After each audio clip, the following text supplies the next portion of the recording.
Like, what kind of psychological train wreck did I open up?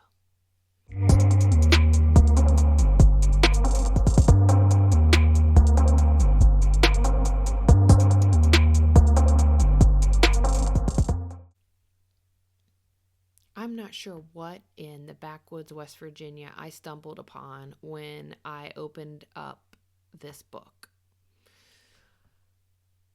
It is crazy. And I knew it was going to be good because, I mean, first of all, the title, Crime and Punishment, I figured a crime and some punishment would take place. It doesn't take a genius to figure that out. However, I also knew it was going to be good because Andrew Klavan, who is a political commentator on the Daily Wire, listed this book as one of his favorite books and the book that really put into motion his conversion from the Jewish faith to Christianity. So I was like, I definitely want to read it, but I had no idea what train wreck I was going to stumble into. But let me tell you, if you want to know how to someone, this is going to give you an idea. It's a little creepy, a little scary, and a little gruesome. And one of my dogs farted.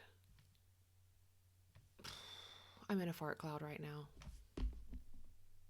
So for this book, Crime and Punishment, we are actually going to rate it part by part. And I'll give each part a rating. And then at the end of all those parts, I'll do a full summary rating for the book. So we'll start with part one. Let's get into it. So I want to tell you a little bit about the author Dostoevsky's life story because I think it really plays out in the book. There are, I think, a lot of parallels that are similar to his actual life and what he went through and why he would write about such a thing. So he experienced lots of trauma and lots of death. He was born in Moscow in the 1800s. I think it was 1821. And he was not well off. His dad was a military doctor, but his mom died when he was 15. He was poor. He ended up getting epilepsy, and he actually began writing as a young man and producing great works, but he was getting in trouble for it in Russia at the time. And so he eventually was imprisoned and sentenced to death and was getting ready to be executed when, at the last minute, they changed their mind. They were like, no, we're just going to send you to work in Siberia instead. Like, I'm not sure what's worse. I mean, obviously it's better, but it's like you could have this sucky thing or this thing that sucks a little less. So anyway, he goes and works um, and then he dies. And so he lived a very crappy life. And a lot of the things that he wrote, he had to write in secret or keep secret so that he wouldn't get in trouble for producing something creative. So let's dive into part one. The main character is Roskolnikov. He is also a poor guy. He's living in St. Petersburg, not Florida, Russia.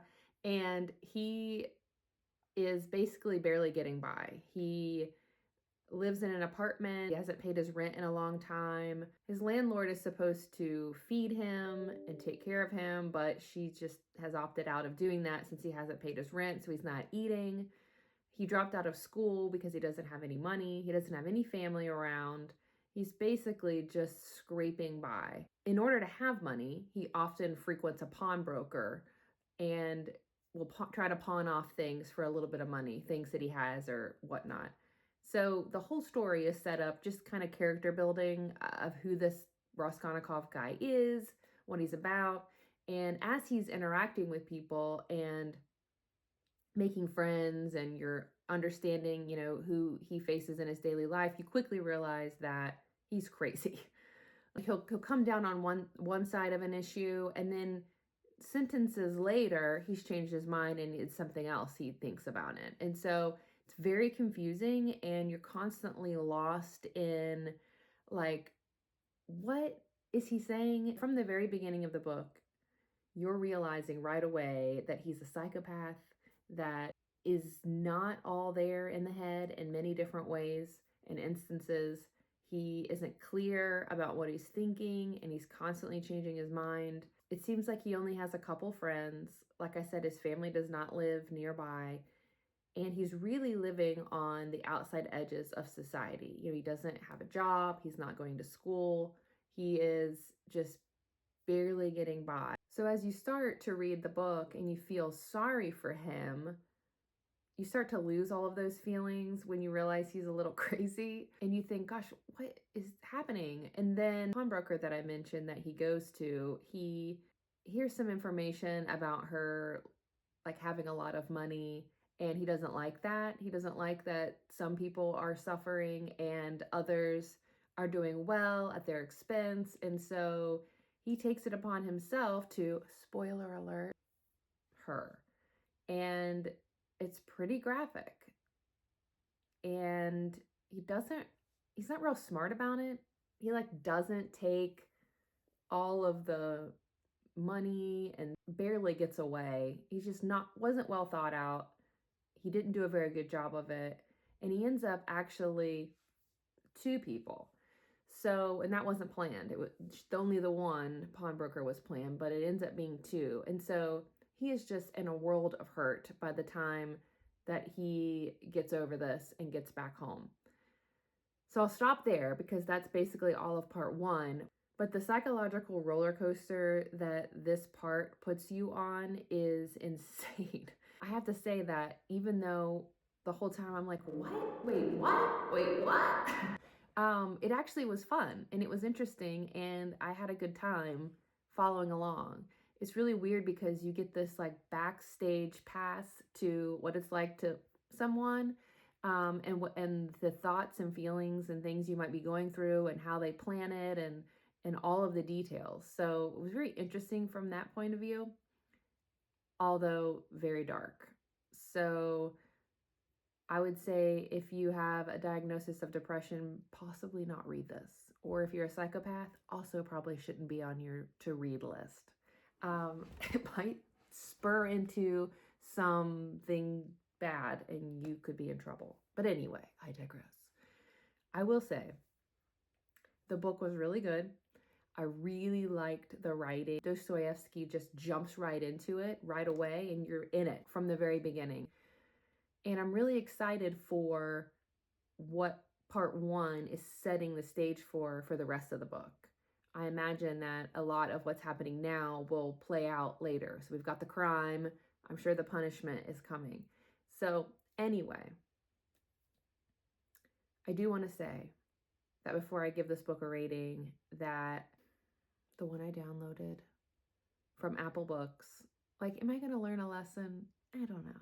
I keep doing this, but it's like it seems good at the time. So I downloaded the one that I thought I liked the narrator's voice. I downloaded it and quickly into reading it, I realized the narrator sounds like Winnie the Pooh. Yeah, Winnie the Pooh.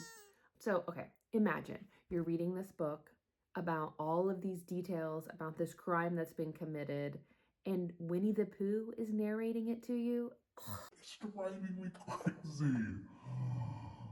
I hate it. But I've stuck with it. I'm almost done with part two at this point. I'm gonna Winnie the Pooh it all the way to the end. So stick with me. But it is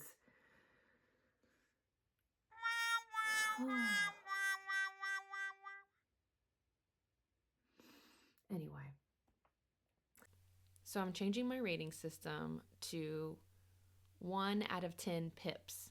And if you watch my first episode, I named my dog, my Yorkie, Pip from Great Expectations. So since he has become my mascot, that is what I'm going to use to rate all my books from. So for part one of Crime and Punishment, I am giving it 10 out of 10 pips. 10 pips. It's great. I love how you jump right into the crime. Typically, you have to lead into, when you read a book, you have to get there. You jump right into it. So I love that. I love being behind the scenes on and inside the mind of the person committing the crime. super odd to hear a psychopath's thoughts. So, and how he's kind of his rationale and how he deals with these things. It's been super interesting. So, 10 out of 10 pips. Thank you so much, though, for tuning in to listen to me yap about books. I love to read them, and I love doing this because it provides me an opportunity to talk about my books when really no one wants to listen. But maybe somebody out there in the interwebs would like to listen, so I appreciate that. It also holds me accountable, so I continue on my reading. Again, I don't claim to know much of anything, but I do know what a basic girl would think about these books. And so here I am providing you these ratings. So anyway, I hope you enjoy it. Thank you so much for being here. Please like, share, subscribe. I'm trying to see if I can actually do this, so it'd be great if I could have your support in that way. So I love ya. Thanks for tuning in, and we'll see ya next time when I get to part 2.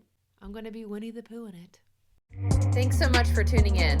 Don't forget to like, share, and subscribe so you don't miss any of this exhilarating content. See you next time.